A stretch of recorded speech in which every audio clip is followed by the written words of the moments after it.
2 spoon போதும்.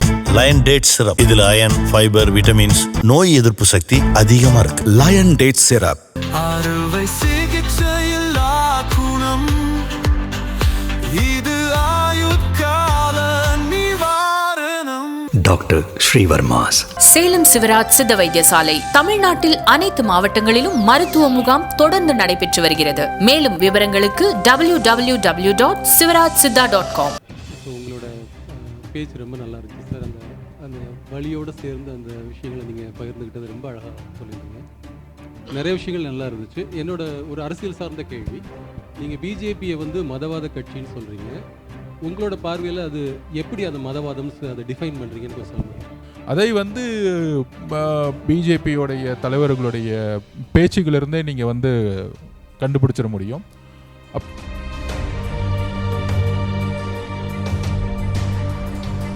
ஆனால் இப்போது நீங்கள் தாவேக்கா ஆட்சியிலும் பங்கு அதிகாரத்திலும் பங்கு அப்படின்னு சொல்கிறீங்க. இங்கே ஆல்ரெடி எக்ஸிஸ்டிங் இங்கே இருக்கிற கட்சிக்கு கூட தான் நீங்கள் கூட்டணி அப்படின்னா இங்கே இருக்கிற கட்சிகள் தான். விசிகாவோ இப்போ இந்த பட்டியல் சமூக மக்களுக்கு மீதான தொடர் தாக்குதல், வன்கொலை, இந்த பிரச்சனைகளில் விசிகாவோ பெரிய அளவில் தோழமை கூட சுற்றுறதில் கூட தயக்கமாக இருக்குதுன்னு நான் புரிஞ்சுக்கிறேன். அப்புறம் கம்யூனிஸ்ட்டுகள், இந்த தொழிலாளர் பிரச்சனைகள்லேருந்து நீங்கள் திரும்பவும் கூட்டணின்னு சொல்லிட்டு இங்கே இருக்கிற கட்சிகள் கூடயே எடுத்துகிட்டு கூட்டணி வைக்கிறீங்கன்னா அப்போது நீங்கள் சமரசம் அப்படின்றதுக்குள்ளே தான் நீங்கள் வருவீங்க. ஏன் தாவேக்கா தனித்து நிற்கலை அப்படின்றது என்னுடைய கேள்வி. இல்லையே, இன்னும் இது வரைக்கும் கூட்டணி தனித்து நிற்கிறோம் அப்படிங்கிற ஒரு விஷயம் டிக்ளரேஷனுக்குள்ளே போவே இல்லை. ஒரு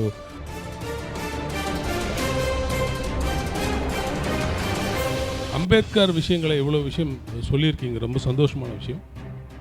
ஆர்டிகல் 370 அப்ரோகேஷன் பற்றி உங்களுடைய கருத்து. ஏன்னா அம்பேத்கர் அதை வெகுவாக எதிர்த்து புறவாசல் வழியாக நேரு கொண்டு வந்ததாக தான் அது ஆர்டிகல் 370 சொல்லியிருக்காங்க. இப்போ அந்த விஷயம் எடுத்ததை பற்றி உங்களுடைய கருத்து, உங்களுடைய நிலைப்பாடு, அது சரியா இல்லையா? இந்த சட்டங்களை ஏன் நம்ம நார்த் ஈஸ்டில் கொண்டு வர முடியல? ஏன் காஷ்மீரில் மட்டும் கொண்டு வரணும்னு நினைக்கிறோம்?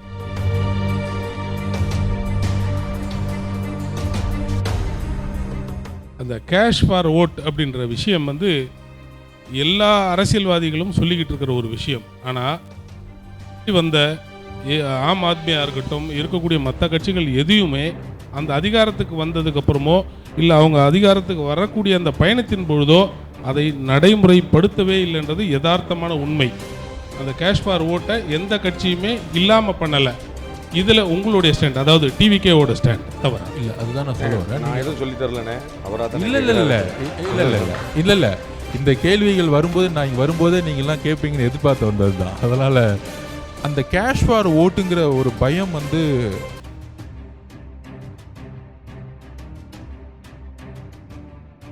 அதே மாதிரி டெல்லியோடைய எலெக்ஷனை பார்க்கும்போது எனக்கு அந்த பயம் போச்சு ஆக்சுவலாக. ஏன்னா 21 ஆளுங்கட்சி, மிகப்பெரிய பணபலம். திமுகவில் பெரிய பணபலம்லாம் கிடையாது, பெருசாக செலவெல்லாம் பண்ண முடியல ஆக்சுவலாக. ஆனால் மக்கள் தேர்ந்தெடுத்தது பார்த்தீங்கன்னா அன்றைக்கு திமுகவை. ஆனால் திமுக பணபலம் இல்லைன்னு எனக்கு இப்போ தானே தெரிஞ்சுது. யஷ்வந்த் சென்னையிலேருந்து வந்திருக்கேன். ஸோ என்னோட கேள்வி என்னென்னா, இப்போது தாவேக கட்சி பெரியாரிய கொள்கையை ஏற்றுக்குது, அண்ணல் அம்பேத்கருடைய கொள்கையை ஏற்றுக்குது, ஊழல் ஒழிப்பு இருக்குது. இதே கொள்கை மிச்ச கட்சியிலையும் இருக்குது. ஸோ நீங்கள் ஐடியாலஜிக்கலி சொன்னதுனால கேட்குறேன், தாவேகாவோட ஐடியாலஜி எக்ஸாக்டாக எங்கே ஸ்டாண்ட் அவுட் ஆகுது? அண்ட் யங்ஸ்டர்ஸ், ரொம்ப டிசல்யூஷன்டான யங்ஸ்டர்ஸ்க்கு எப்படி நம்பிக்கை கொண்டு வரும் TVK? And how will it stand out? நிறைய பேர் ஒரு விமர்சனம் கிடையாது, ஒரு உள்வாங்கல் இருக்கும். திமுக கொள்கைகளுக்கும் உங்களுக்கும் என்ன பெரிய வித்தியாசம் அப்படின்னு. தந்தை பெரியாரோடைய கொள்கைங்கிறது சிம்பிளாக சொன்னோம்னா ஈக்குவாலிட்டி, அவ்வளோதான். நீங்கள் எவ்வளோ புத்தகங்கள் படித்தாலும், எவ்வளோ பெரிய ஆராய்ச்சிகள் போனாலும், ஈக்குவாலிட்டிங்கிற ஒரு சிந்தனை, தேர்தல் அரசியல் மூலம் உருவாகக்கூடிய சட்டமன்ற உறுப்பினர்கள், அப்புறம் அமைச்சர்கள், ஏன் முதலமைச்சர் உட்பட யாரும் எந்த மெஜாரிட்டி போலரைசேஷன் சொல்லுவோம், அதாவது ஒரு பரப்புரை மதத்தின் அடிப்படையிலையோ இல்லை ஜாதியின் அடிப்படையிலையோ ஆண் பெண் சமத்துவம் அடிப்படையில் உருவாக்கக்கூடாது. ஸோ இந்த அரசியலை மூலம் உருவாக்கி ஒரு ஆட்சி நிர்வாகத்தை உருவாக்கும் பொழுது அந்த நிர்வாகம் இந்த சித்தாந்தத்தை நோக்கிய ஒரு அரசாங்கமாக இருக்கணும். ஆனால் எங்கே வந்து வேறுபடுதுன்னா சித்தாந்தங்கள் ஒன்று தான், ஆனால் அதோட எக்ஸிக்யூஷன் செயல்படுத்தும் முறை தவறாகும் பொழுது ஒரு புதிய மாற்றங்கள் உருவாகும்.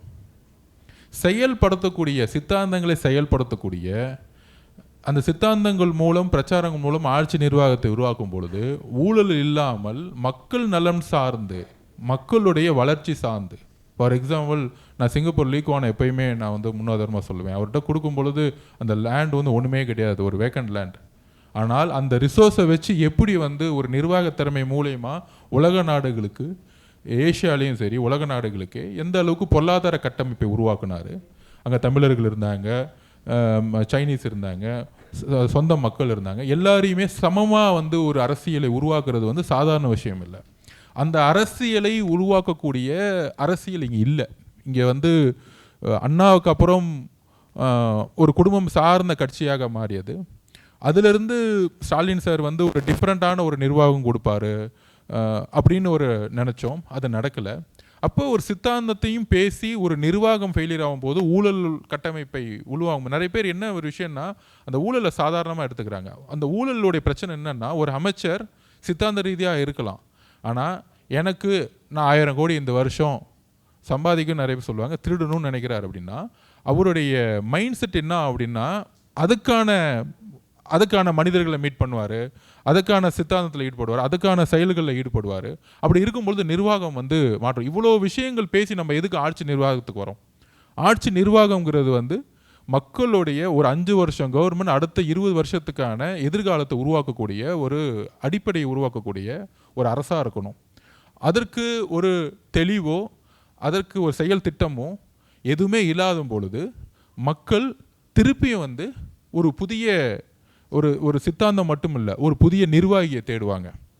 அந்த இடத்துல தமிழக வெற்றி கழகமும் சரி நாங்களும் சரி ஒரு புதிய அந்த எங்களுடைய சித்தாந்தம் உறுதியானது.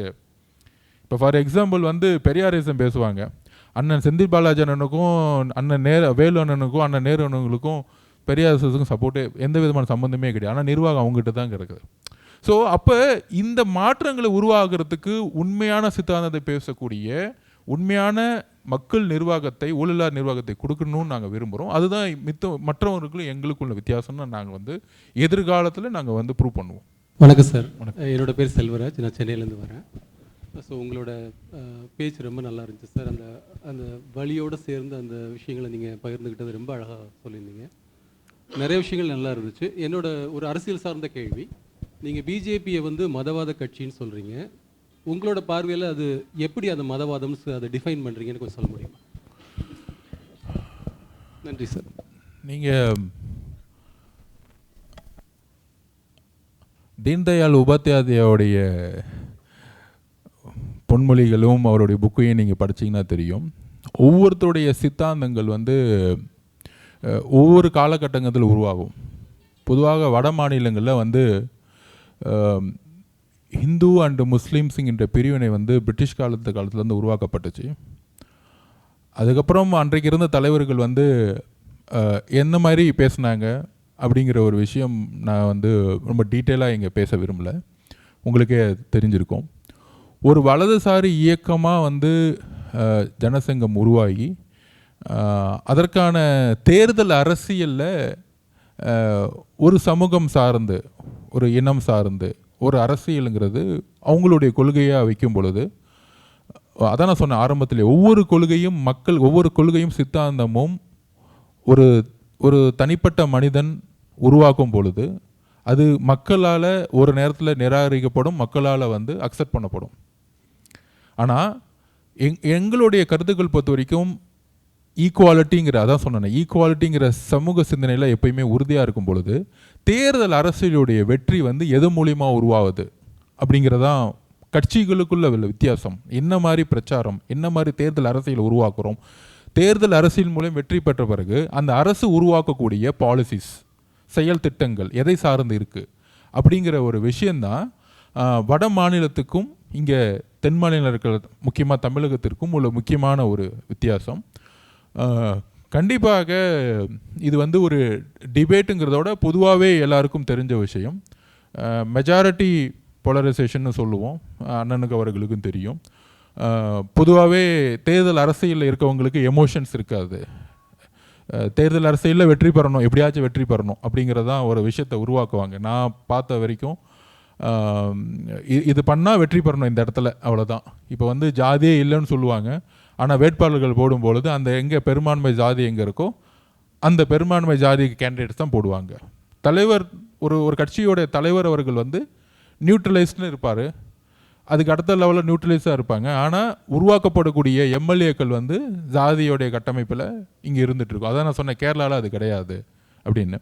அதே மாதிரி வட மாநிலங்களில் ரெண்டுமே இருக்குது, ஜாதியும் இருக்குது, மத பெரும்பான்மைவாதமும் இருக்குது. இந்த இடத்துல இந்த போலரைசேஷன் வந்து நடக்கும் அப்படிங்கிற ஒரு விஷயம் இருக்குது. அதை வந்து பிஜேபியோடைய தலைவர்களுடைய பேச்சுகளிலிருந்தே நீங்கள் வந்து கண்டுபிடிச்சிட முடியும். அப்போ ஒரு சித்தாந்த ரீதியாக அதான் எப்பயுமே ரெண்டே பிரிவு தான், ஒன்று இடது ஒன்று வலது. அதோடைய பிரச்சாரம் தான் வந்து எப்பயுமே வந்து அந்த ரெண்டுத்துக்கான ஒரு பிரச்சாரம் தான் எப்பயுமே இந்த உலகத்தில் இருந்துக்கிட்டே இருக்கும். ஒன்று ஜாதி, ஒன்று மதம், ஒன்று இனம், ஒன்று மொழி அப்படிங்கிற ஒரு அடிப்படையில் இருந்துகிட்டே இருக்கும். ஸோ இது ஒரு எல்லாருக்கும் தெரிஞ்ச விஷயம் தானே அது. கலையரசன், சென்னைண்ணா. ஆனால் இப்போது நீங்கள் வந்து தாவேக்கா வந்து ஆட்சியிலும் பங்கு அதிகாரத்திலும் பங்கு அப்படின்னு சொல்கிறீங்க.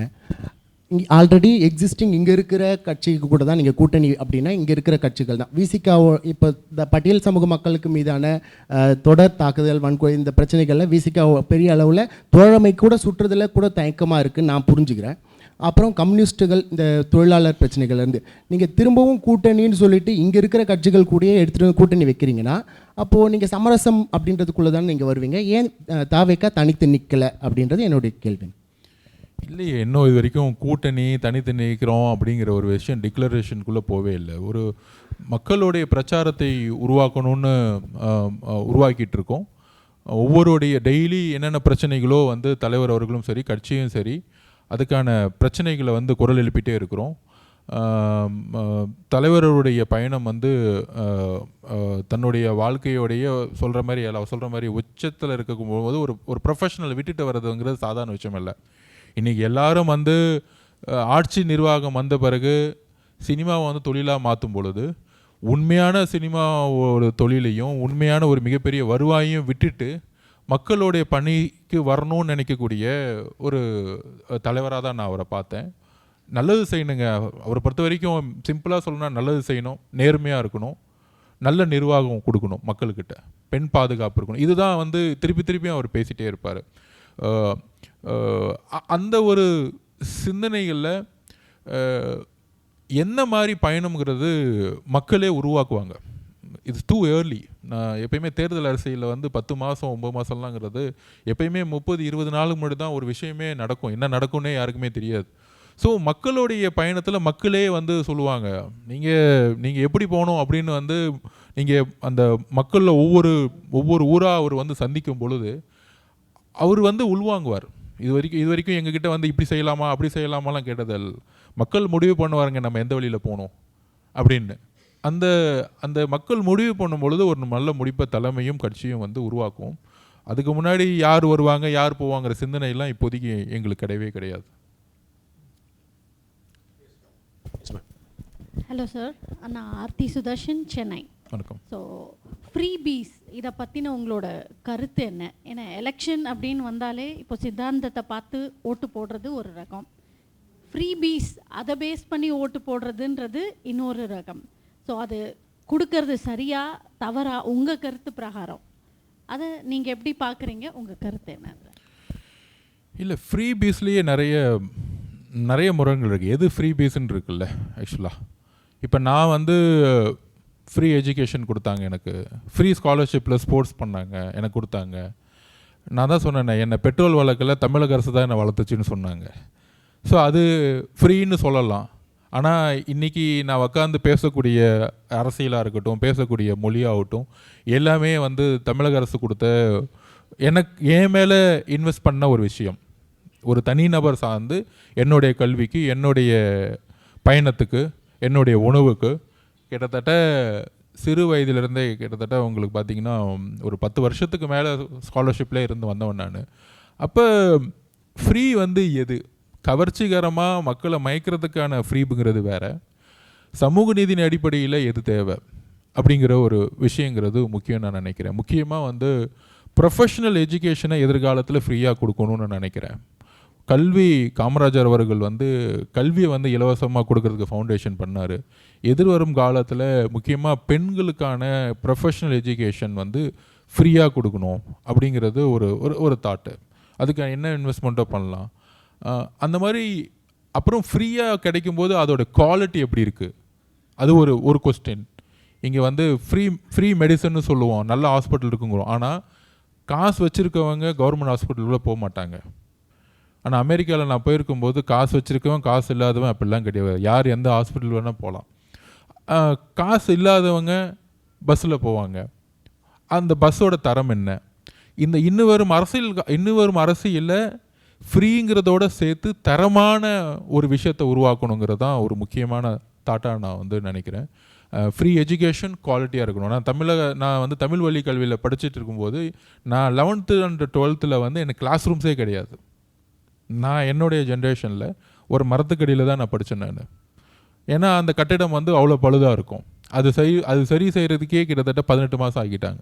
அதுக்குள்ளே நான் 12th முடிச்சிட்டேன், 11th 12th முடிச்சிட்டேன் நான். ஸோ இந்த மாதிரி பல்வேறு முரண்கள் என் வாழ்க்கையிலே நான் பார்த்துருக்கேன். ஸோ அந்த மாதிரி ஒரு இலவச கல்வி எந்த மாதிரி தரமான கல்வியாக இருக்கணும், என்ன தரமான இன்ஃப்ராஸ்ட்ரக்சராக இருக்கணும், ஒரு இலவச மருத்துவம் என்ன மாதிரி தரமாக இருக்கணும், ஒரு இலவச பேருந்து எந்த மாதிரி இருக்கணும், அந்த ஒரு தரத்தை நோக்கிய நிர்வாகமாக ஃப்யூச்சரில் மாறணுங்கிறது என்னுடைய வேண்டுகோள். என்னுடைய பேர் சுகதேவ், திருவள்ளூர் என்னுடைய ஊர். என்னுடைய கேள்விகள் 3 கேள்வி. அம்பேத்கர் விஷயங்களை இவ்வளோ விஷயம் சொல்லியிருக்கீங்க, ரொம்ப சந்தோஷமான விஷயம். ஆர்டிகல் 370 அப்ரோகேஷன் பற்றி உங்களுடைய கருத்து. ஏன்னா அம்பேத்கர் அதை வெகுவாக எதிர்த்து புறவாசல் வழியாக நேரு கொண்டு வந்ததாக தான் அது ஆர்டிகல் 370 சொல்லியிருக்காங்க. இப்போ அந்த விஷயம் எடுத்ததை பற்றி உங்களுடைய கருத்து, உங்களுடைய நிலைப்பாடு, அது சரியா இல்லையான்றது. இது வந்து ஒரு வரலாற்றோடைய கண்ணோட்டத்திலேருந்து நம்ம அணுகணும். எல்லாமே இப்போ என்ன நினைக்கிறாங்கன்னா, 1930களில் தலைவர்கள் என்ன சொன்னாங்க, 2025 அதை பற்றி நம்ம வந்து டிபேட் நடத்துகிறோம், அவர் சொன்னது கரெக்டாக. 1940களில் 1950களில் அன்றைக்கு இருந்த காலகட்டத்தை நோக்கி நம்ம வந்து சுச்சுவேஷனை வந்து நம்ம வந்து யோசிக்கவே மாட்டோம். அன்றைக்கி இருந்த சுச்சுவேஷன் என்ன, அப்போ இருந்தால் என்ன கமிட்மெண்ட் கொடுத்தாங்க, மாநிலங்களை வந்து பிரிட்டிஷ் வந்து பிரிக்கும் பொழுது, பாகிஸ்தானையும் இந்தியாவையும் பிரிக்கும் பொழுது அப்போ என்ன கமிட்மெண்ட் கொடுத்தாங்க. அதற்கப்புறம் சர்தார் வல்லபாய் பட்டேல் அவர்கள் வந்து எல்லா மாநிலங்களும் இணைக்கும் பொழுது என்ன கமிட்மெண்ட் கொடுத்தாங்க. இப்போ நீங்கள் சிக்கிம் நார்த் ஈஸ்ட்லாம் போனீங்க பார்த்தீங்கன்னா சிறப்பு சட்டங்கள் இருக்கும். இப்போ நீங்கள் போய் சிக்கிமில் போய் வந்து டக்குன்னு ஒரு லேண்ட் வாங்கிட முடியாது, சிறப்பு சட்டங்கள் இருக்கும். அது மாதிரி நார்த் ஈஸ்ட்டுக்குன்னு ஒரு சட்டங்கள் இருக்குது. ஏன் அந்த சட்டங்கள் இருக்குன்னா, அந்த மொழியும் அந்த பண்பாடையும் காப்பாற்றுறதுக்கு அன்றைக்கி ஒரு சிறப்பு சட்டங்களை உருவாக்குனாங்க. அந்த மாதிரி அன்றைக்கு ஒரு சிறப்பு சட்டங்களை உருவாக்குறதுக்கு பல்வேறு கமிட்மெண்ட்டுகள் கொடுத்துருப்பாங்க. அந்த கமிட்மெண்ட்டை இன்றைக்கு எடுத்துகிட்டு வந்து இது ஷாம்ராஜ் முகர்ஜி அவர்கள் தான் மிகப்பெரிய போராட்டத்தை வந்து அங்கே நடத்தி அந்த போராட்டத்துக்கு வந்து இங்கே வந்து உயிரே இழந்தாங்கிறது ஒரு RSS கிளைம் பண்ணுவாங்க, பிஜேபி எப்பயுமே கிளைம் பண்ணுவாங்க. அதுதான் அமித்ஷா அவர்களும் வந்து பாராளுமன்றத்தில் என்னுடைய முன்னோதர்கள் இதுக்காக போராடினாங்க, நாடுங்கிறது ஒன்றுபட்டு இருக்கணும், அதனால் நாங்கள் இதை வந்து நாங்கள் நீக்கிறோம் அப்படின்னு சொல்லும் பொழுது, இந்த இடத்துல ஒரு நேஷ்னலிசமாக தேசியமாக பார்க்கும் பொழுது நீங்கள் அதை கரெக்டுன்னு நீங்கள் வந்து சொல்லலாம். ஆனால் நீங்கள் சிக்கிமில் போய் இந்த சிறப்பு சட்டங்கள்லாம் தேவையில்லை, தமிழ்நாட்டிலேருந்து இங்கே இருக்கிறவங்க லேண்ட் வாங்கலாம் அப்படின்னு நீங்கள் அந்த சட்டத்தை நீங்கள் எடுத்துட்டிங்கன்னா அங்கேருந்து என்னென்ன பிரச்சனைகள் வரும்னா, ஏன்னா அது நம்ம அன்னைக்கு என்ன கமிட்மெண்ட்னால நம்ம கொடுத்தோமோ அதனால் அவங்க வந்து இணைஞ்சதுனால அவங்க நாங்களாக இருக்கிறோம், நான் இந்தியாவில் தான் இருக்கிறேன் ஆனால் நாங்களாக இருக்கோம், இந்த சட்டங்கள் இந்த மண்ணுக்கு இந்த மொழிக்கு இந்த பண்பாட்டுக்கு தேவை அப்படின்னு அவங்க நினைக்கிறதுனால இதை இன்றைக்கும் அவங்க வந்து கடைப்பிடிச்சிட்டு இருக்காங்க. அதை வந்து இது வரைக்கும் டிஸ்டர்ப் பண்ணல. ஆனால் அதே தான் காஷ்மீருக்கும் அன்றைக்கி சிறப்பு சட்டங்கள் வந்து கொடுத்து அங்கே இருக்கக்கூடிய நிலம் சார்ந்து, அங்கே இருக்கக்கூடிய சட்டசபை சார்ந்து, அங்கே இருக்கக்கூடிய அதிகாரங்கள் வந்து எப்படி வரமுறைப்படுத்தப்பட்டுச்சு, அவங்களுக்கான ஒரு தனி அத்தாரிட்டி எப்படி ஸ்பெஷலாக தனி அத்தாரிட்டி கொடுத்துச்சுன்னா, அந்த மாநிலம் அன்னைக்கு இங்கே சேரும்போது அந்த மாநிலம் இன்னைக்கு இங்கே சேரும் பொழுது என்ன சொல்லியிருந்தோமோ அதுக்காக அன்னைக்கு கொடுக்கும் பொழுது, இன்றைக்கு மக்களாட்சி மூலயமா ஒரு பெரும்பான்மை பெற்று பெரும்பான்மையின் அடிப்படையில் ஒரு சட்டங்கள் உருவாக்குவதும் சட்டங்கள் நீக்கிறதும் ஒரு டிபேட்டோட அந்த மக்களோட மனநிலை, உண்மையான மனநிலை என்ன, இன்னும் சொல்லப்போனால் இந்த சட்டம் நீக்கணுமா இல்லையாங்கிறது ஒரு வாக்கெடுப்பு கூட நடத்தியிருக்கலாம். இது ஒரு இன்னும் ஒரு ஜனநாயக பூர்வமாக இருந்திருக்கலாம், ஒரு மக்களாட்சி பூர்வமாக இருந்திருக்கலாம். அப்போ இதற்கான விமர்சனங்கள் இருந்திருக்கலாம். இன்னும் சொல்லப்போனால் இதை நீக்கும் பொழுது அங்கே இருந்த ஃபருக் அப்துல்லா இருக்கட்டும், எல்லா தலைவர்களையுமே வந்து வீட்டு காவலில் வந்து வச்சாங்க. அப்போ இது வந்து ஒரு ஒரு ஒரு ஃபோர்ஸபுளாக வந்து ஒரு விஷயமா நடக்கிறத தான் நான் வந்து என்னுடைய தனிப்பட்ட கண்ணோட்டமாக நான் பார்க்குறேன். எந்த ஒரு சட்டமும் எந்த ஒரு மாற்றங்களும் ஒரு 70 வருஷத்துக்கு முன்னாடி உருவான ஒரு விஷயம் அன்னைக்கு கொடுத்த கமிட்மெண்ட் வந்து மாற்றும் பொழுது அந்த மக்களை நம்ம வந்து நம்மள ஒரு ஆளாக அவர் ஃபீல் பண்ணுவோம். சிக்கிமில் இருக்கிறவங்களும் ஒரு மணிப்பூரில் இருக்கிறவங்களும் ஒரு ஜம்மு காஷ்மீரில் இருக்கிறவங்களும் ஆமாம் நான் உங்களில் ஒரு ஆள்னு நினைக்கக்கூடிய வளர்ச்சி திட்டங்களாகட்டும், உங்களில் இருக்கக்கூடிய ஒரு திட்டங்களும் ஒரு பாசிட்டிவ் அப்ரோச் இருக்கும் பொழுது அந்த நேச்சராக ஒரு அலைன்ஸை வந்து உருவாக்க முடியும். அப்போ அந்த சட்டங்கள் உருவாக்கும் பொழுது மக்கள் சார்ந்த மக்களே அதை ஆமோதிச்சிருக்கும் பொழுது அந்த பிரச்சனை கிடையாது. இது தேசிய பார்வையாகவும் எடுத்துக்கலாம், இன்னொன்று அந்த மக்கள் சார்ந்த ஒரு பார்வையாகவும் எடுத்துக்க முடியும். ஸோ இன்னும் சொல்லப்போனால் இதை வந்து ஒரு இந்த மாதிரி ஒரு பிரச்சனைகள் இருக்கிற இடத்துல ஒரு வாக்கு சார்பு நடத்தே நீங்கள் வந்து அந்த சட்டங்களை கொண்டு வரலாம். என்கிட்ட 400 MP இருக்கிறாங்க, அதனால் சட்டங்கள் கொண்டு வர்றதுங்கிறது வந்து இயற்கையாக வந்து மக்களை வந்து கனெக்ட் பண்ண வைக்காது. ஸோ இது வந்து என்னுடைய தாட். நன்றி, தேங்க்யூ. ரெண்டாவது கேள்வி, காஷ்மீர் மாநிலத்தில் 2ஆம் தர குடிமக்களாக நடத்தப்பட்ட இந்திய நாட்டினுடைய பிரஜைகள், அதாவது எல்லா பிற பட்டியலின மக்கள் எல்லாருமே எந்த விதமான சலுகைகளும் கிடையாது. ஆனால் இந்த ஆர்டிகல் 370 எடுத்ததுக்கப்புறம் அப்ரோகேஷனுக்கு அப்புறம் பார்த்தீங்கன்னா இந்திய நாட்டில் எல்லா சட்டங்களும் எப்படி செல்லுபடி ஆகுமோ அதே மாதிரி அங்கேயும் செல்லுபடி ஆகக்கூடிய ஒரு நிலை வந்ததுனால இன்றைக்கி பட்டியலின மக்களுக்கான அடிப்படை தேவைகளில் அரசியலமைப்பு சட்டம் வழங்கினது மற்ற இதர சட்டங்கள் வழங்கின அத்தனையும் அங்கே செயல்படுத்தப்பட்டு இப்போ ஒரு 4 வருஷமாக வந்துக்கிட்டு இருக்கு.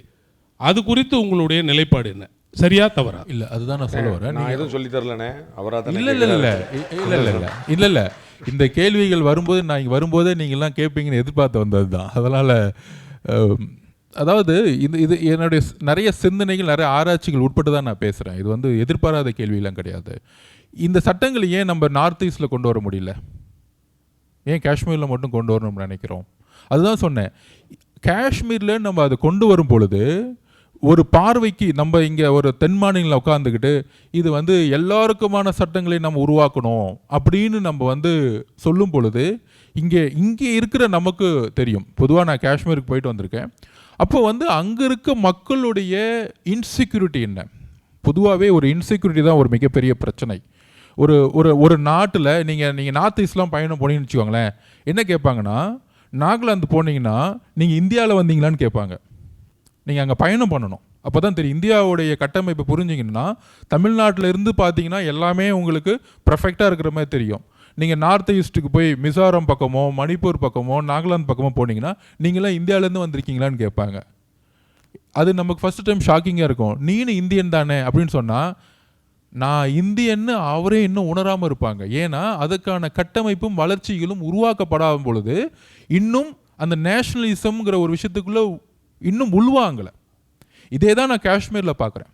நேஷ்னலிசத்துக்குள்ளே நீங்கள் தேசியத்துக்குள்ளே உள்வாங்கணும்னா நானும் இந்த நாட்டில் ஒரு பிரஜையாக சரிசமமாக ஒரு வளர்ச்சியில் நானும் பங்கெடுத்துக்கிட்டு இருக்கிறேங்கிற உணர்வை, உங்களுக்கான பாதுகாப்பை ஒன்றிய அரசும் மாநில அரசும் சரிசமமாக கொடுக்குங்கிற ஒரு உணர்வை ஏற்படுத்தாமல் சட்டங்கள் மூலயமா நீங்கள் ஏற்படுத்துறீங்கன்னா அதோட புரிதல்கள் இல்லாமல் அந்த மாநிலத்தில் அமைதியின்மை ஏற்படும். அமைதி இல்லாமல் நீங்கள் வளர்ச்சி உருவாக்க முடியாது, எந்த இடத்துலையும் உருவாக்க முடியாது. நீங்கள் ப்ரீவியஸ் ஹிஸ்ட்ரியில் போய் இவங்க தாக்குனாங்க, இந்த மாநிலத்திலிருந்து வெட்டி அமிச்சாங்க, இதெல்லாம் பழைய வரலாற்றோடு இன்றைக்கி நீங்கள் தொடர்பு கொள்ளவே கூடாது. இன்றைக்கு என்ன காலகட்டம், இன்றைக்கு இருக்க காலகட்டத்தில் அமைதியின்மை ஏன் ஏற்படுது? அப்போ அந்த மக்கள்கிட்ட நம்ம வந்து இயற்கையாகவே என்ன மாதிரி திட்டங்களை கொண்டு போய் என்ன மாதிரி வளர்ச்சி திட்டங்களை போய் அந்த மக்கள்கிட்ட நம்ம நம்பிக்கையை ஏற்படுத்தணும். நம்பிக்கையை ஏற்படுத்தாமல் ஒரு ஆர்மி வச்சோ இல்லை ஒரு பெரிய அடக்குமுறை வச்சோ இல்லை ஒரு மிரட்டல் வச்சோ இல்லை நம்ம பார்லிமெண்ட்டில் நடக்கக்கூடிய சட்டங்கள் மூலியமாவோ யாரையும் கண்ட்ரோல் செய்ய முடியாது. இது என்னுடைய புரிதல் இது. அதனால் அமைதி ஏற்படும்னா அந்த மக்களிடம் ஒன்றிய அரசு மிகப்பெரிய வளர்ச்சி திட்டங்களை கொண்டு வந்து ஒரு சரிசமமான ஒரு எப்படி யூபிக்கு ஒரு இம்பார்ட்டன்ட் கொடுக்குறாங்களோ, எப்படி வந்து பீகாருக்கு இம்பார்ட்டன்ட் கொடுக்குறாங்களோ, அதே மாதிரியான ஒரு இம்பார்ட்டன்ஸ் வந்து ஒரு வளர்ச்சி திட்டங்களை, கல்வி சார்ந்த திட்டங்களை நோக்கி நம்ம வந்து அதிகமாக இம்பார்ட்டன்ட் கொடுக்கும் பொழுது அவங்களுடைய இன்செக்யூரிட்டி ஒரு நாள் விலகும் பொழுது தான் இயற்கையாகவே ஒரு உறவு மூலயமா நம்ம வந்து நேஷனலிசம், தேசியம்ங்கிறத வந்து அந்த மாநிலத்தை வந்து உருவாக்க முடியும். Okay, thank you. மூணாவது ஒரே ஒரு கேள்வி. அந்த கேஷ் ஃபார் ஓட் அப்படின்ற விஷயம் வந்து எல்லா அரசியல்வாதிகளும் சொல்லிக்கிட்டு இருக்கிற ஒரு விஷயம். ஆனால் வந்த ஆம் ஆத்மியாக இருக்கட்டும், இருக்கக்கூடிய மற்ற கட்சிகள் எதையுமே அந்த அதிகாரத்துக்கு வந்ததுக்கப்புறமோ இல்லை அவங்க அதிகாரத்துக்கு வரக்கூடிய அந்த பயணத்தின் பொழுதோ அதை நடைமுறைப்படுத்தவே இல்லைன்றது யதார்த்தமான உண்மை. அந்த கேஷ் ஃபார் ஓட்டை எந்த கட்சியுமே இல்லாமல் பண்ணலை. இதில் உங்களுடைய ஸ்டாண்ட், அதாவது டிவிகேவோட ஸ்டாண்ட்? முதல்ல எல்லாத்துக்கும் கேஷ் கொடுக்கறது காசு இல்லை கவர்மெண்ட் பார்ட்டியில். அதனால் ஒரு புது அரசியலை நோக்கி தான் தமிழக வெற்றி கழகம், அதான் சொல்கிறல, எல்லா சம்பளத்தையும் தூக்கி எறிஞ்சிட்டு ஒரு ஊழலற்ற ஒரு ஆட்சியும் சமூக நீதிக்கான அரசையும் உருவாக்கணும்னு ஒரு கட்சியை உருவாக்கணும். எங்கள் தலைவராகட்டும், எங்களுக்கான ஒரு விஷயமாகட்டும். எப்படி கேரளாவில் வந்து ஒரு ஓட்டுக்கு நீங்கள் காசு கொடுக்கும் பொழுது ஒரு கோபமாக அவங்கள வந்து எதிர்நோக்கி சமூகத்தில் அடையாளப்படுத்துகிறாங்களோ, அதுக்கான பிரச்சாரத்தை தமிழகத்தில் உருவாக்க வேண்டும் அப்படிங்கிறதுல நாங்கள் வந்து ரொம்ப தெளிவாக இருக்கிறோம். இது வந்து இந்த 20-30 வருஷம், இந்த 20 வருஷமாக 30 வருஷங்கள் கூட, இந்த 20-30 வருஷமாக கேஷ் ஃபார் ஓட்டுங்கிறத வந்து ரொம்ப பிரபலப்படுத்தி அது இருந்தால் தான் ஜெயிக்க முடியும் அப்படிங்கிற ஒரு உணர்வை வந்து ஏற்படுத்தியிருக்காங்க. 2016, 19, 21 தேர்தலுடைய அனுபவத்தில் சொல்கிறேன். அந்த கேஷ் ஃபார் ஓட்டுங்கிற ஒரு பயம் வந்து 2019லையும் 21லையும் எனக்கு வந்து அந்த பயம் போச்சு. அப்போ தான் அதே மாதிரி டெல்லியோடைய எலெக்ஷனை பார்க்கும்போது எனக்கு அந்த பயம் போச்சு ஆக்சுவலாக. ஏன்னா 21ல் ஆளுங்கட்சி மிகப்பெரிய பணபலம், திமுகவில் வந்து பெரிய பணபலம்லாம் கிடையாது, பெருசாக செலவெல்லாம் பண்ண முடியல ஆக்சுவலாக. ஆனால் மக்கள் வந்து தேர்ந்தெடுத்தது பார்த்தீங்கன்னா அன்றைக்கு திமுகவை. ஆனால் திமுக பணபலம் இல்லைன்னு எனக்கு இப்போ தானே தெரிஞ்சுது. இல்லை இவ்வளோ வருஷம் இல்லை, ஒரு நிமிஷம். அது வந்து நீங்கள் 2021, 19, 21, ஏன்னா 10 வருஷமாக அவங்க பவர் இல்லாதனால பணபலம் இல்லாமல் பல பிரச்சனைகளில் உங்களுக்கு தெரியும். ஆனால் இந்த விஷயம் எங்களுக்கு நாங்கள் உள்வாங்கி வெற்றி பெற்ற பிறகு, ஜெயிச்சு முடித்த பிறகு இப்போ பணம் இருந்தாலே போதும் நம்ம ஜெயிச்சிருவோம் அப்படின்னு திமுக நினைக்கக்கூடிய நிலைப்பாடு தான் ஒரு புதிராக எனக்கு இருந்துக்கிட்டே இருக்குது. ஒரு பணம் வந்து ஒரு தேர்தலுடைய வெற்றியை வந்து உருவாக்கிற முடியாதுங்கிறதுல ரொம்ப ஆழமாக இருக்கிறேன். அதுக்கான கரெக்டான ஒரு தேர்தல் பிரச்சாரமும் அதுக்கான கரெக்டான ஒரு சித்தாந்தங்களும் உருவாக்கும் பொழுது மக்கள் வந்து தன்னுடைய அன்றாட பிரச்சனைகளுக்கு வந்து டெய்லியும் ஃபேஸ் பண்ண, ஒன்றும் இல்லை, ஒருத்தர் 1000 ரூபா கொடுத்தாருன்னா 5 வருஷமாக ஒரே ஒரு தனிப்பட்ட மனிதன் எவ்வளோ பிரச்சனைகள், இபி விலையாகட்டும், டாஸ்மார்க் பிரச்சனையாகட்டும், எவ்வளோ விளையாட்டுங்களை பார்க்கும் பொழுது அந்த 1000 ரூபாய் கொடுக்கறதுனால ஒருத்தர் ஓட்டு போடுவாங்கிற கலாச்சாரம் தமிழ்நாட்டில் இன்னுமேட்டு பெருசாக உருவாக்க முடியாதுங்கிறது என்னுடைய புரிதல். தேங்க்யூ. இப்போது நீங்கள் சித்தாந்தத்தை பற்றி பேசும்போது இடதுசாரி வலதுசாரி ரெண்டுமே நம்ம பயணிக்கணும், அதில் நம்ம தேர்ந்தெடுத்துக்கலாம்னு சொன்னீங்க சார்.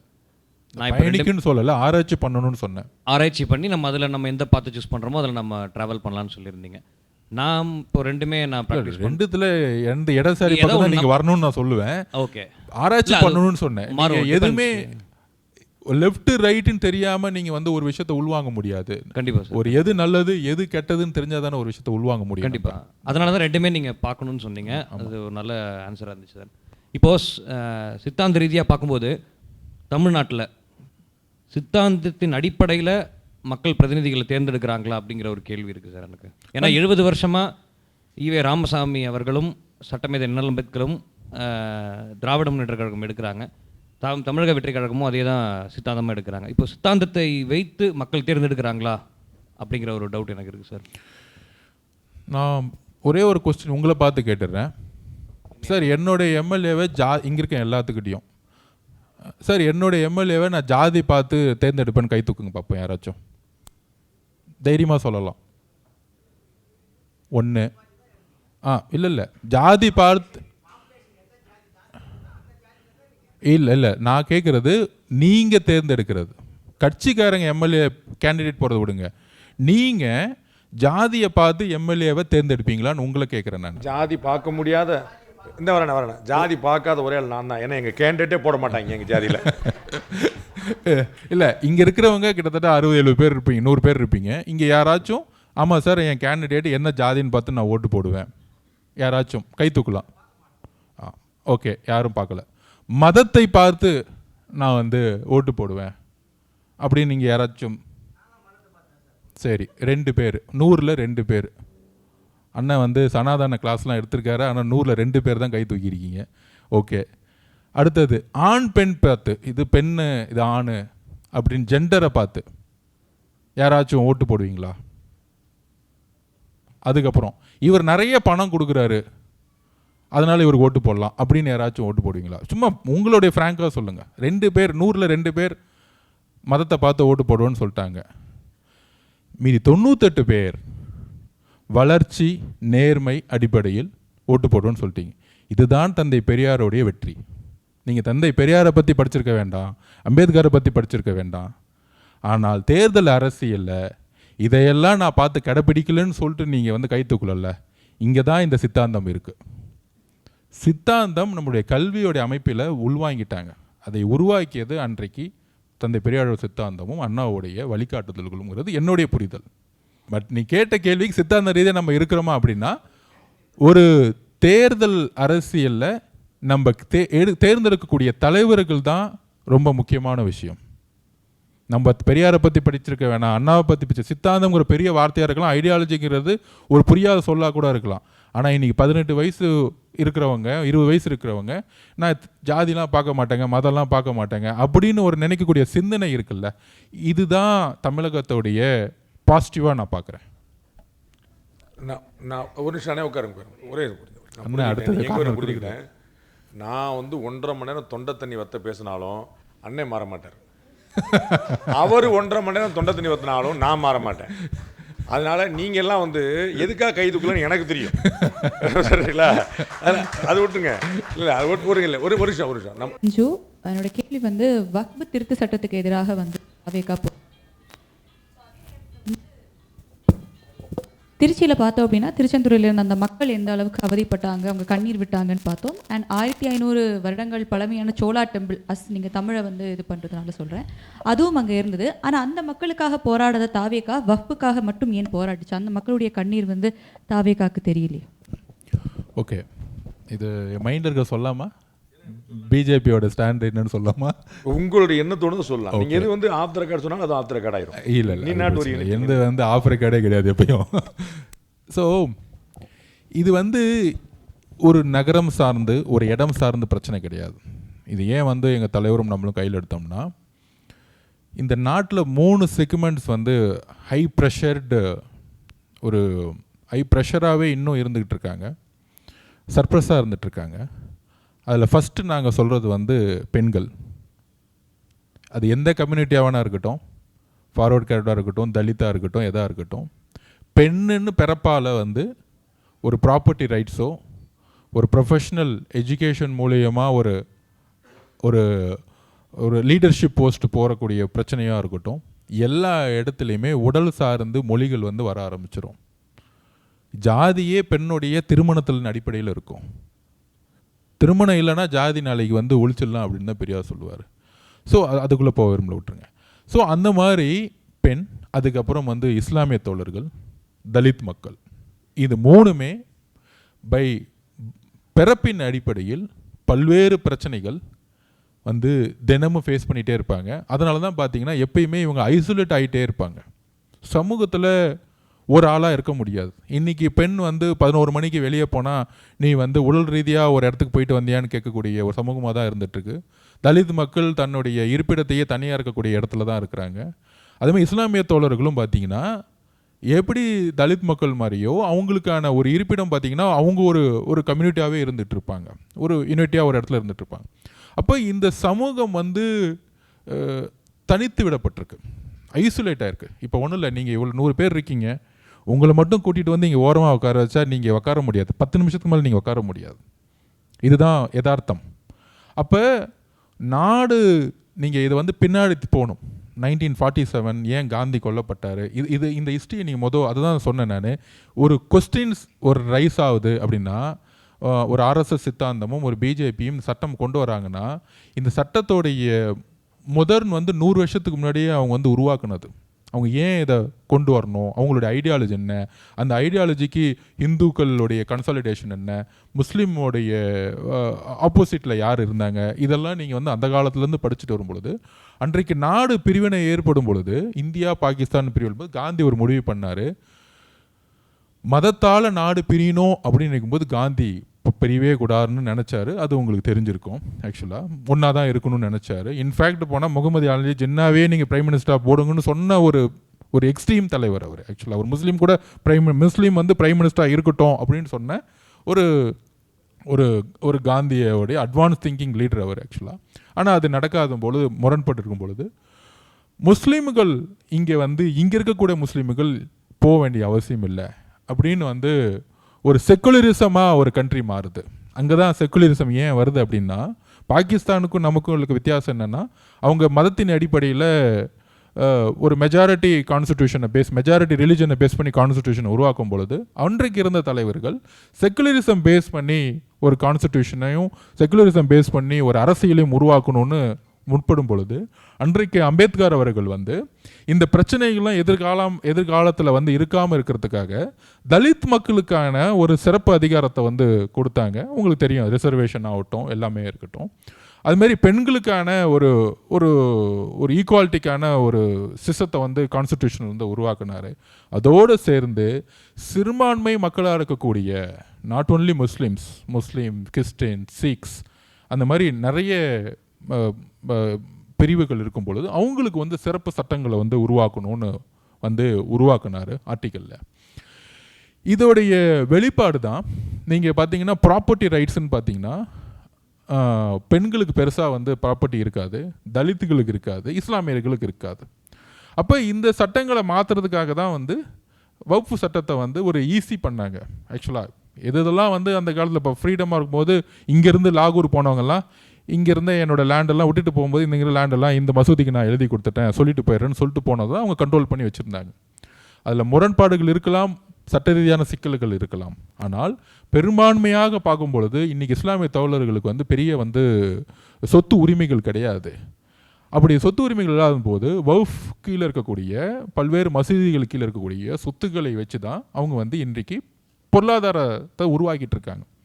அப்படி உருவாக்கும் பொழுது எங்களுடைய சிந்தனைகள் என்ன அப்படின்னா, ராமர் கோயிலோட ஒரு அஜெண்டாவில் பிஜேபி ஒரு ஹிந்து போலரைசேஷனை உருவாக்குனாங்க. எலெக்ஷனில் மிகப்பெரிய அளவில் பல்வேறு இடங்களில் யூபி ஆகட்டும், அது அந்த ஹிஸ்ட்ரி ரொம்ப பழச போன டைம் இல்லை, அது அத்வானி அவர்கள் ஆரம்பித்து அப்படியே உருவாக்கி தேர்தல் அரசியலில் இன்றைக்கி வட மாநிலத்தில் அந்த இந்து போலரைசேஷன் மூலியமாக தான் மிகப்பெரிய அசுர வளர்ச்சியை பிஜேபி உருவாக்கும் பொழுது, அடுத்த இருக்கிற ஒரே சப்ஜெக்ட் என்ன அப்படின்னா, எதிர்வரும் காலத்தில் 2029 காலகட்டங்களில் இந்த சட்டங்களை அமல்படுத்தும் பொழுது ஒரு கலெக்டர், கவர்மெண்ட்டோடைய ஒரு கலெக்டரோ ஒரு நிர்வாகியோ ஒரு டிஸ்பியூட் ஆகும்பொழுது அதோடைய லேண்டோடைய அத்தாரிட்டியும் பொறுப்பு எடுத்துக்கும் பொழுது, அந்த டிஸ்பியூட்டுங்கிறது 3 மாதத்துல 6 மாதம் முடியறதே கிடையாது. அந்த லேண்டு பொசிஷனை கவர்மெண்ட் கண்ட்ரோலில் எடுத்துட்டாங்கன்னா, தமிழ்நாட்டில் அது நடக்குமானா பெருசாக நடக்காது. ஆனால் வட மாநிலங்களில்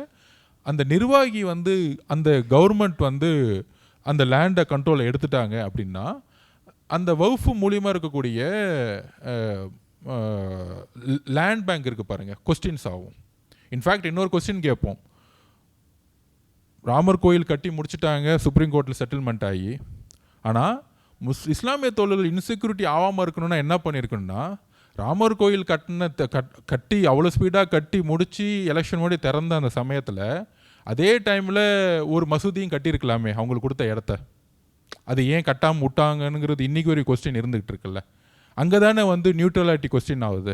இஸ்லாமிய மக்களுக்கான இன்செக்யூரிட்டி அங்கே தானே கிரியேட் ஆகுது. நீங்கள் ரெண்டுமே ஒரு மாண்புமிகு பிரதம மந்திரி வந்து ரெண்டுத்தையுமே ஒரே டைமில் திறந்து வச்சுருக்கணும். அங்கே தான் அரசு வந்து தன்னுடைய தன்னிலையை வந்து இழக்கக்கூடிய இடத்துல வந்து நம்ம பார்க்குறோம். காலையில் வந்து மசூதி திறந்துருக்கலாம், ஈவினிங் வந்து கோயிலை திறந்துருக்கலாம். ரெண்டுமே சரிசமமாக வந்து பிரதம மந்திரி வந்து பங்கெடுத்திருக்கலாம். இந்த செக்குலரிசம் இல்லாதது தான் வந்து ஒரு பெரிய குறைபாடாக வந்து ஒரு அரசியல் ரீதியாக நாங்கள் நினைக்கிறோம். அப்போது வகுப்புக்கு எதிராக இந்த சட்டங்கள் வரும்பொழுது, ஒரு பிரச்சனை வரும்போது கோர்ட்டு தலையிட்டால் கூட பரவாயில்ல. ஆனால் ஒரு நிர்வாகி, அரசு நிர்வாகி, நான் ஒரு நாளைக்கு முஸ்லீம் ஆகணும்னா அதுக்கு ஒரு டைம் கொடுத்து தான் வந்து முஸ்லீம் ஆகணும்னு சொல்லக்கூடிய சட்டங்கள் இந்திய அரசியலமைப்புடைய அதுக்கான ஸ்பெஷலை வந்து ஒரு ஸ்பெஷலாக அவங்களுக்கு கொடுத்த ஒரு ரைட்ஸை வந்து தடுக்கிற மாதிரி இருக்குது.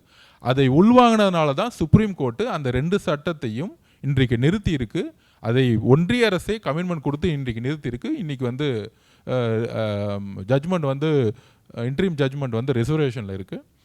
ஆனால் ஃபஸ்ட்டு 2-3 ஆர்குமெண்ட்லேயே அந்த 2 முக்கியமான சட்டத்தை செக்ஷன்ஸை வந்து இன்றைக்கி வந்து ஸ்டாப் பண்ணியிருக்கிறாங்க. ஏன்னா அதில் வந்து ஒரு உண்மை இருக்கிறதுனால சுப்ரீம் கோர்ட் வந்து அதில் இன்டர்ஃபியர், பொதுவாகவே வந்து நிறைவேற்றிய சட்டத்துக்குள்ளே சுப்ரீம் கோர்ட் வந்து இன்டர்ஃபியர் ஆக மாட்டாங்க. ஆனால் அன்றைக்கி ஆர்குமெண்ட் டே அன்றைக்கி நான் சுப்ரீம் கோர்ட்டில் தான் இருந்தேன். கடுமையாக வந்து சீஃப் ஜஸ்டிஸ் வந்து இது எப்படி வந்து அரசியலமைப்போட அடிப்படை சட்டத்தை நீங்கள் வந்து மாற்ற முடியுங்கிறது வந்து குரல் கேட்கும்போது, ஸ்டே கொடுக்கும் போகும்பொழுது அன்றைக்கி இருந்த சொலிசிட்டர் ஜெனரல் துஷாந்த் மேத்தா அவர்கள் வந்து நீங்கள் ஸ்டே கொடுக்காதீங்க, சட்டத்தை நாங்களே நிப்பாட்டி வைக்கிறோன்னு வாக்குறுதி கொடுத்ததுனால அந்த 2 செக்ஷனும் வந்து நிப்பாட்டி வச்சுருக்கிறாங்க. அதனால தான் எங்களுடைய போராட்டம் வந்திருக்கு. Good evening, thanks for answering all your questions. Please CSR Ravi from பொன்னை, வெள்ளூர் டிஸ்ட்ரிக்ட்லேருந்து வந்திருக்கேன். ஒன்றும் இல்லை, இவ்வளோ நேரம் நம்ம ஓட் ஃபார் கேஷ் ஃபார் ஓட்டுன்னு பேசும்போது எல்லோரும் சொன்னாங்க கேஷை பார்த்து யாரும் ஓட் போடுறதில்லை அப்படின்னு சொன்னாங்க. எல்லோரும் சந்தோஷமாக ரிசீவ் பண்ணோம். அப்படி இருக்கும்போது ஜாதி அரசியல் யார் பண்ணிட்டு இருக்காங்க? அரசியல்வாதி பண்ணுறாங்களா? ஏன்னா இப்போ பார்த்தீங்கன்னா ஆஸ் யூ செட் பிஜேபி வந்து மதவாதி கட்சின்னு சொன்னீங்க. அப்படி இருக்கும்போது சில கட்சிகள் இருக்காங்க, அவங்க தான் ஜாதி வாரியாக அரசியல் பண்ணுறாங்களா? எப்படி இது வந்து வகிக்க முடியும் ஜாதி மதம் அப்படின்றது? என்னுடைய பார்வையிலேருந்து பாவர்ட்டி, எஜுகேஷன் இது 2 இருக்கிற வரைக்கும் நிச்சயமாக ஜாதி அரசியல் பண்ணிட்டு தான் இருப்பாங்கன்றது தான் என்னுடைய opinion. So what's your opinion? இல்லை, அதுதான் சொன்னேன். சித்தாந்த ரீதியான அரசியலை மீண்டும் வந்து ரொம்ப கடுமையாக உருவாக்கக்கூடிய காலகட்டத்தில் இருக்கிறோம். அதுதான் நான் வந்து முதல்ல நான் பேசும்போதே சொன்னேன். நான் எப்படி மதத்திற்கு பெரியார் அவர்கள் வந்து முக்கியமாக சொன்னது வந்து எல்லாரும் வந்து கடவுள் மறுப்பு கொள்கை அப்படிங்கிறத மட்டுமே ஃப்ரண்ட்டில் நிப்பாட்டுறாங்க. பொதுவாக இந்துத்துவவாதிகள் வந்து அதை மட்டுமே சொல்லி இந்துக்கள் கடவுள்களை எதிர்த்தார், இந்துக்களை வந்து அதாவது கடவுள் மறுப்பு கொள்கையை வந்து பேசினார். அப்படி பார்த்தா ராஜாஜியோட அவர் வந்து நண்பராக இருந்திருக்க மாட்டார். கடவுள் மறுப்பு கொள்கையே ஏன் அவர் சொன்னாருன்னா, கடவுளின் அமைப்பின் பால். இப்போ வந்து அண்ணா வந்து சனாதான கிளாஸ் எடுப்பார் அப்படின்னா, எங்களுடைய சனாதானம் என்னன்னா, சனாதானம்ங்கிறது வந்து மனு தர்மம் உருவாக்கின சனாதானம் பிரிவுகளை உருவாக்கும் பொழுது கேஸ்டத்தை அக்செப்ட் பண்ணக்கூடிய விஷயத்தை வந்து நாங்கள் வந்து கடுமையாக சித்தாந்த ரீதியாக நாங்கள் எதுக்குறோம். அப்படின்னா அந்த சிஸ்டத்துக்கு எதிராக எப்படி பெரியார் அவர்கள் வந்து கடவுள் எதிர்ப்பு மூலயமா கடவுளை பேஸ் பண்ணி அந்த செக்ஷன்ஸை உருவாக்குறாங்க. மதத்தின் அடிப்படையில் ஜாதியோட ஸ்ட்ரக்சர், அதுக்குள்ளே பெண்ணுடைய அடிமைத்தனம், பெண்களுடைய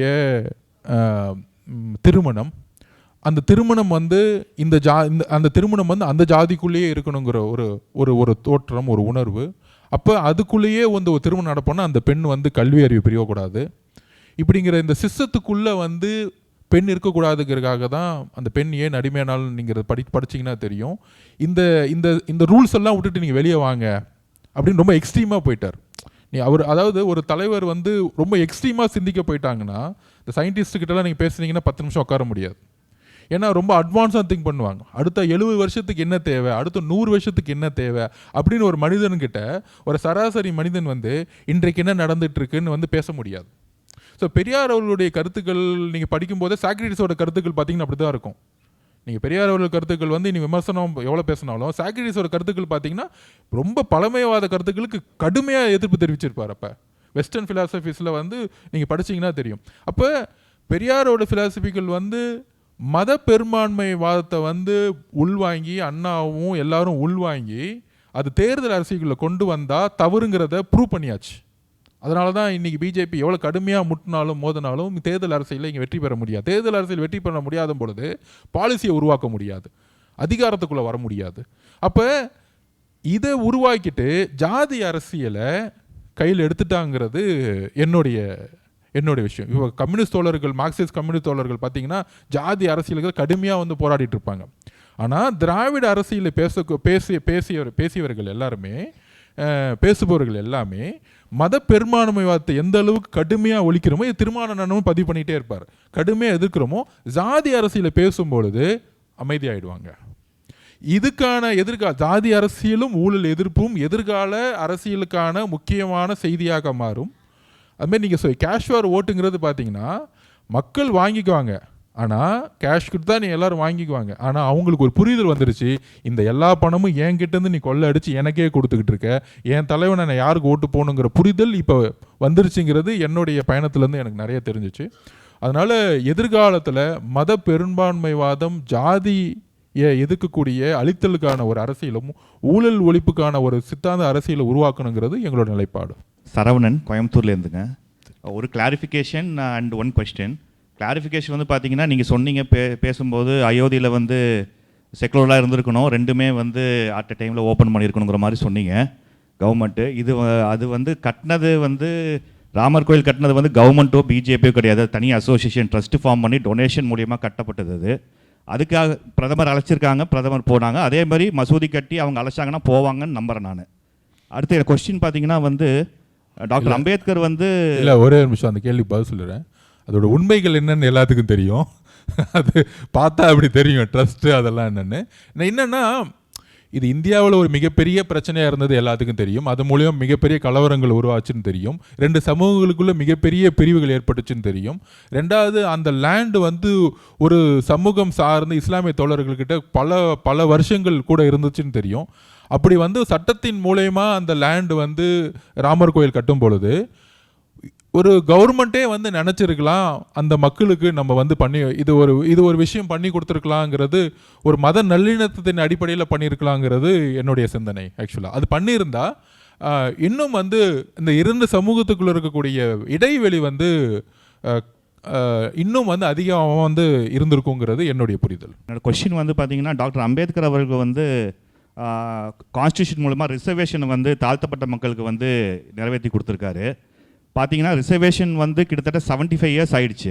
எப்படி கொண்டு வந்திருக்காருன்னு பார்த்தீங்கன்னா வந்து மேபி ஜென்ரல் ஸ்டூடெண்ட்ஸோ அவங்க கூட வந்து இவங்க மக்கள் வந்து கம்பீட் பண்ண முடியாது தாழ்த்தப்பட்டு, பிகாஸ் ஆஃப் அவங்களோட சூழ்நிலை, வீட்டோட சூழ்நிலை, அதனால் வந்து கம்பீட் பண்ண முடியாதனால கொண்டு வந்திருக்கலாம். இப்போ 75 இயர்ஸ் ஆயிடுச்சு. பட் நிறைய பேர் இந்த கோட்டா சிஸ்டம் யூஸ் பண்ணி நிறையா கவர்மெண்ட் ஆஃபீஸஸில் ஐஏஎஸ், ஐபிஎஸ், ஐஎஃப்எஸ்லாம் ஆயிருக்காங்க.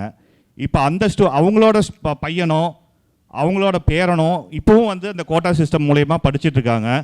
அது வந்து பார்த்திங்கன்னா வந்து அதே தாழ்த்தப்பட்டோட இன்னொரு ஸ்டூடெண்ட்டோட இடத்த வந்து அது பறிக்கிற மாதிரி இல்லையா? ஸோ சூழ்நிலை இவங்களுக்கு க்ரியேட் ஆகுது, கொஞ்சம் முன்னேறுறாங்க. பட் ஸ்டில் வந்து ஒரு இன்னொரு முன்னேறாத தாழ்த்தப்பட்டவர்கள் இருக்காங்கன்னா அந்த ஸ்டூடெண்ட்டோட இடத்த வந்து இது வந்து கேப்சர் பண்ணுற மாதிரி இருக்குது. ஸோ வந்து இந்த கோட்டா சிஸ்டம் வந்து ஒரு ஜென்ரேஷனோ 2வது ஜென்ரேஷனோ யூஸ் பண்ணதுக்கப்புறம் அது பண்ண முடியாது அப்படிங்கிற மாதிரி ஒரு சிச்சுவேஷன் கொண்டு வரலான்னு நான் நினைக்கிறேன். உங்கள் கருத்து என்ன சார்? அது அதாவது நீங்கள் அந்த உங்கள்கிட்ட வேண்டுகோள், தாழ்த்தப்பட்ட மக்களுங்கிற வார்த்தையை வந்து நீக்கிருங்க.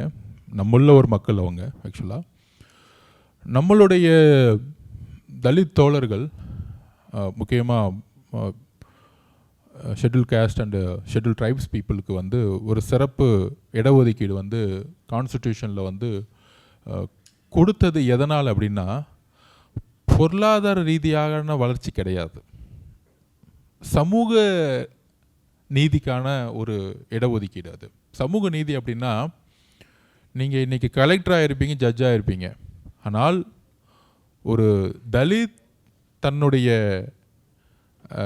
கணவனையோ தன்னுடைய மனைவியோ திருமணம் செய்யும் பொழுது இந்த சமூகம் இன்றைக்கும் சரிசமமாக பார்க்க முடியாத ஒரு சமூகமாக தான் இன்றைக்கும் இருந்துக்கிட்டு இருக்கு. சமூகத்தோடைய ஈக்குவாலிட்டி இன்னும் உருவாகலை. இன்னும் அவங்க தங்கியிருக்கக்கூடிய இடம் கூட சமூகத்திற்கு அப்பாற்பட்டு ஒரு இடத்துல இருக்கிறாங்க. நீங்கள் அவங்க இன்ஃபோசிஸில் கூட ஒர்க் பண்ணட்டும், ஆனால் அவங்களுடைய திருமணம் சார்ந்த உறவுக்கு பாருங்கள் எவ்வளோ வேதனைக்குள்ளானதுங்கிறது. நீங்கள் அது நான் அந்த தோழர்களோட நிறைய நாள் பயணிச்சிருக்கேன். ரொம்ப வலி மிகுந்ததாக இருக்கும். ஏன்னா எனக்கு என்னுடைய வாழ்க்கையில் இன்றைக்கி வரைக்கும் நான் ஒரு ஏழையாக இருந்தனால என்னை அரசியல் ரீதியாக சித்தாந்த ரீதியாக என்னை வேலையில் எதுக்க முடியாதவங்க கூட, ஏன் என்னுடைய குடும்ப உறுப்பினர் கூட, நீ ஒரு ஏழை, நீ ஒன்றுமே இல்லை, உன்கிட்ட பணம் இல்லை அப்படின்னு சொல்லக்கூடிய ஒரு சொல்லாடல் தான் என் மேலே சொல்லிக்கிட்டே இருப்பாங்க. ஏன்னா அறிவை பார்த்து பேச மாட்டாங்க. அப்போ ஒரு பிறப்பின் அடிப்படையில் எனக்கான ஒரு பிரச்சனையை நான் பார்க்கும்பொழுது, பிறப்பின் அடிப்படையில் தலித் மக்களுடைய பிரச்சனை இருக்குது பார்த்தீங்களா, அது உண்மையாக சொல்கிறேன். இன்றைக்கி அமெரிக்காவில் பேசிகிட்டு இருக்கோம், மார்ட்டின் லூதர் கிங் கருப்பின மக்களுக்காக உயிர் நீத்தார். இன்றைக்கி ஒபாமா அவர்கள் அவர் உயிர் நீத்தனால ஒரு பிரசிடெண்ட் ஆகிட்டார் அப்படின்னு. அந்த மாதிரி அதிகார மாற்றங்களை நோக்கியே செல்ல முடியாத ஒரு இடத்துல இருந்துட்டு இந்த அதிகாரத்துக்கு வரணும்னு நினச்சா நீ எல்லாம் வரலாமா அப்படிங்கிற ஒரு கட்டமைப்பு தானே இன்றைக்கி இருந்துகிட்ருக்கு. ஒவ்வொரு கிராமத்துலேயும் ஒவ்வொரு நகரத்துலேயும் ஏன் நீங்கள் தலித் பாலிடிக்ஸ் பேசுனா உங்களுக்கு ஓபிசி ஓட்டே போட மாட்டாங்க அப்படிங்கிற ஒரு ஒரு சுச்சுவேஷனை தானே திருப்பி பில்ட் பண்ணிகிட்டே இருக்காங்க சொசைட்டி. அதை தான் உடைக்கணும்னு நினைக்கிறோம். எதிர்காலத்தில் இளைய தலைமுறை அதை உடைக்கணும். அது உடைக்கிற வரைக்கும் இந்த ரிசர்வேஷன் நீங்கள் ஒரு சோசியோ எக்கனாமிக்னு கொண்டு போகாமல் சோசியல் ஜஸ்டிஸ் மூலயமா அந்த சமூகங்கள் சமத்துவமாக ஆற வரைக்கும் அது இருந்துட்டு தான் இருக்க முடியும். அதை நோக்கி போய் தான் அதை நோக்கிற வரைக்கும் இது இருந்துட்டு தான் இருக்க முடியும். எப்படி நீங்கள் இருக்கிற இடம், போகிற கோயில், நீங்கள் போகிற ஸ்கூலு, போகிற காலேஜிலேருந்து வேறுபட்டு ஒரு குழந்தை உருவாகும் பொழுது எப்படி இது நம்ம இதில் பிரித்து பார்க்க முடியும்? நீங்கள் ஜட்ஜ் ஆனாலுமே அந்த குறைகள் இருக்குது. ஏன் முதலமைச்சர் மாயாவதி அவர்கள் கோயிலுக்குள்ளேயே உள்ள விடலை? இந்த சுச்சுவேஷன்ஸ் என்றைக்கு மாற்றக்கூடிய சமூகமாகவும் சித்தாந்தமும் மாறுதோ அன்றைக்கு வரைக்கும் அம்பேத்கர் உருவாக்கக்கூடிய இந்த கொள்கைகள் இந்த அரசியல் சட்டம் மேலே இருந்துக்கிட்டு தான் இருக்குங்கிறது என்னுடைய கருத்து. சார், ஒன்று நீங்கள் காஷ்மீர் பற்றி சொன்னீங்க, பழையத்தில் பண்ணிட்டாங்கன்னு. அங்கே இருக்கிற காஷ்மீர் சிறுபான்மையருக்கோ பட்டியலில் இருக்கிறதோ 370 நீக்கிற வரைக்கும் எந்த வித மண்ணின் மைந்தர்கள்ன்ட்டு அவங்களுக்கு ஏன் அவங்க அங்கே செக்குலரிசத்தை கடைப்பிடிக்கல? இல்லை, அது அந்த அரசோட தப்புன்னு நினைக்கிறீங்களா?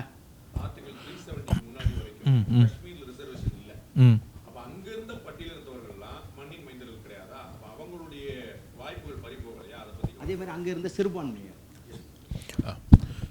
அதுதான் நான் சொல்ல வரேன். எந்த மாநிலத்துக்குள்ளும் போகும் பொழுதும் இப்போ நான் ஒரு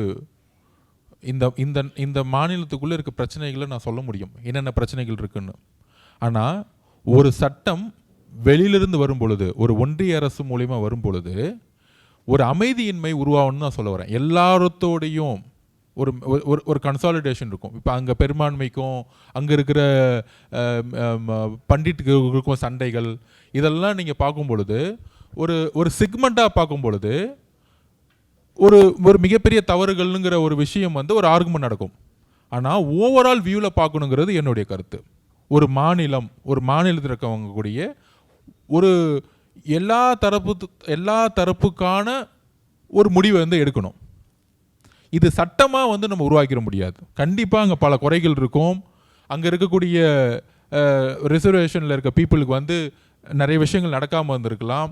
இல்லை அங்கே இருக்கக்கூடிய ஆட்சி அதிகாரத்தை பண்ண குடும்ப ரீதியாக வந்தவங்க சரியான அட்மினிஸ்ட்ரேஷன் பண்ணாமல் இருந்திருக்கலாம். ஆனால் அங்கே இருக்கக்கூடிய எந்த மிகப்பெரிய முடிவுமே அந்த மக்களோட துணையோட அந்த மக்களுடைய இன்செக்யூரிட்டி நீக்கி எதையும் ஃபோர்ஸ் பண்ணாமல் பண்ணணுங்கிற நான். இப்போ நீங்கள் மணிப்பூரில் 2 இனக்குழுக்குழுக்குள்ள பிரச்சனை இருக்குது. ஆனால் நீங்கள் ஒரு சட்டத்தை போட்டு அந்த இனக்குழுக்குழுக்குள்ள பிரச்சனையை நீங்கள் நீக்க முடியாது.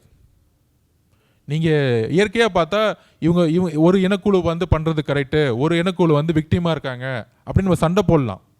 ஒரு முதலமைச்சர் ரிசைன் பண்ணிட்டாரு, கவர்னர் ஆட்சி கொண்டு வரலாம், பிரசிடென்ட் ஆட்சி கொண்டு வரலாம். ஆனால் ஒன்றிய அரசால் அங்கே அமைதியை உருவாக்க முடியாது. நீங்கள் ஆர்மி வச்சு அமைதியை உருவாக்க முடியாது. அங்கே இருக்கிற கலாச்சாரம் சார்ந்த பிரச்சனைகளையும் உணர்வு சார்ந்த பிரச்சனைகளையும் மொழி சார்ந்த பிரச்சனைகளையும் உருவாக்க முடியாது. ஏன் தமிழ்நாட்டில் நேரு அவர்களாலேயே தமிழ்நாட்டில் அந்த காலத்தில் ஏன் ஹிந்தி இம்போசிஷன் பண்ண முடியல? எத்தனை பேர் குண்டடிப்பட்டு செத்தாங்க? ஸோ நமக்கு மொழிங்கிற ஒரு உணர்வு இருக்கிற மாதிரி அங்கே இனம் சார்ந்த ஒரு உணர்வு இருக்கும் பொழுது ஒரு கரெக்டான, என்னை பொறுத்த வரைக்கும் கரெக்டான ஒரு புரிதலை உருவாக்காமல் நம்ம அதை மாற்ற முடியாது, ஃபோர்ஸபுளாக பண்ண முடியாது. அந்த அமைதியை உருவாக்கிட்டு நிர்வாகத்தை உருவாக்கின பிறகு அங்கே இருக்க லோக்கல் பிரச்சனைகளை சரி செய்ய ஒரு தலைவர் வரணும். டெல்லியிலிருந்து போக முடியாது. அது இயற்கையும் நேரமும் மக்களும் தான் உருவாக்குவாங்க. இப்போ லீக்வானை வந்து சிங்கப்பூர் மக்கள் உருவாக்குன மாதிரி எல்லோருக்குமான ஒரு தலைவர் இயற்கையாக உருவாவாங்க. ஒரு நேரத்தில் வந்து மதத்தின் அடிப்படையினால பயங்கரமாக பேசி ஒரு தலைவர் உருவாவார். ஒரு நேரத்தில் வளர்ச்சி, அதுக்கப்புறம் சமமான சமூகத்தை உருவாக்குன்னு ஒரு தலைவர் உருவாவாங்க. எல்லாமே மக்கள் தான் உருவாக்குறது. காஷ்மீரை பொறுத்த வரைக்கும் இராணுவத்தால் அமைதியை உருவாக்க முடியாதுங்கிறது என்னுடைய நிலைப்பாடு.